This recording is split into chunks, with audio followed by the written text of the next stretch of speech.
What is more comforting than a warm apple crisp on a cool fall day?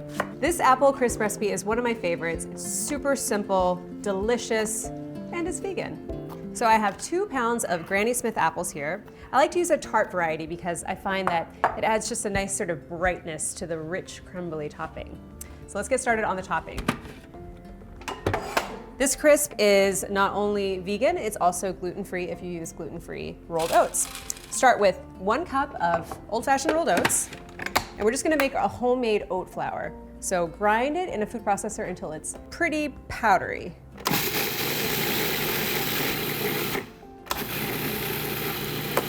All right, that looks great. So into a large bowl, 1 cup ground oats. To that, add another cup of rolled oats, but these are the whole ones. This is gonna add a nice textural contrast. So you've got the chew from the whole guys, you've also got the flavor of the ground ones. It's one happy oat family. I have 1/2 cup of light brown sugar, 1/4 teaspoon of kosher salt. This is really important to help balance the flavors. And my favorite part of this crisp, this is 6 tablespoons of extra virgin coconut oil. This is our stand-in for butter, which is usually pretty traditional in crisp recipes. To that, add 2 tablespoons of water. The reason I'm adding a little bit of water here is that I want to make sure all the oats are properly moistened. I don't want to add any more fat. There's a good amount of coconut oil here. Just need a little extra moisture. If you're interested in swapping out more traditional baked goods with coconut oil, it would mean just taking out the butter. So when you're looking for coconut oil, if you're baking or cooking, look for extra virgin coconut oil because that oil has been processed less, so it retains more of its natural nutrients and minerals. A good indicator that it is high processed or refined is that it won't smell like coconut at all. It'll have a really neutral flavor. Okay. So let's assemble. I have an 8-inch pan here. I've just very lightly coated it with a little coconut oil. I can finish up with my filling before we get ahead of ourselves. This is the 2 pounds of Granny Smith apples. To that, add 1/4 cup of light brown sugar, 1/4 teaspoon of ground cinnamon. That's part of what gives an apple crisp its signature smell. And then I have 1/4 cup of dried cherries. This is gonna add a nice amount of chew, little tart hit.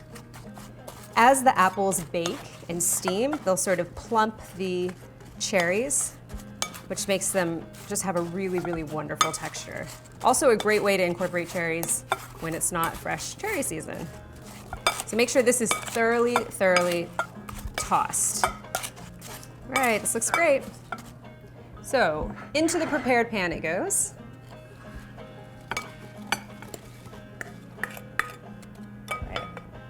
Now we'll add the topping. So just sort of sprinkle it evenly here. This will crisp up really, really nicely in the oven. Okay, this looks great. I'm gonna bake this at 375 degrees. We're gonna go half on, half off with a parchment-lined foil cover. Apples take a second to cook, so we wanna make sure that they sort of steam in the first section.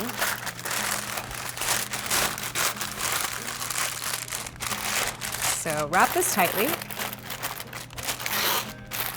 All right, so into the oven, 375, covered for 30 minutes, uncovered for 30 minutes until it's golden and bubbly. This is baked for about an hour. Let's give it a try. Looks great. You hear that crisp topping, right? Not called an apple crisp for nothing. Oh, that's so lovely. Love the caramelized bits there. Mmm. Oh, yum. This is so delicious, exactly what you want to eat on a cool day. You really taste the coconut oil here. It's an excellent way to update a comfort classic. If you want more healthy dessert recipes like this one, like it and subscribe to our channel.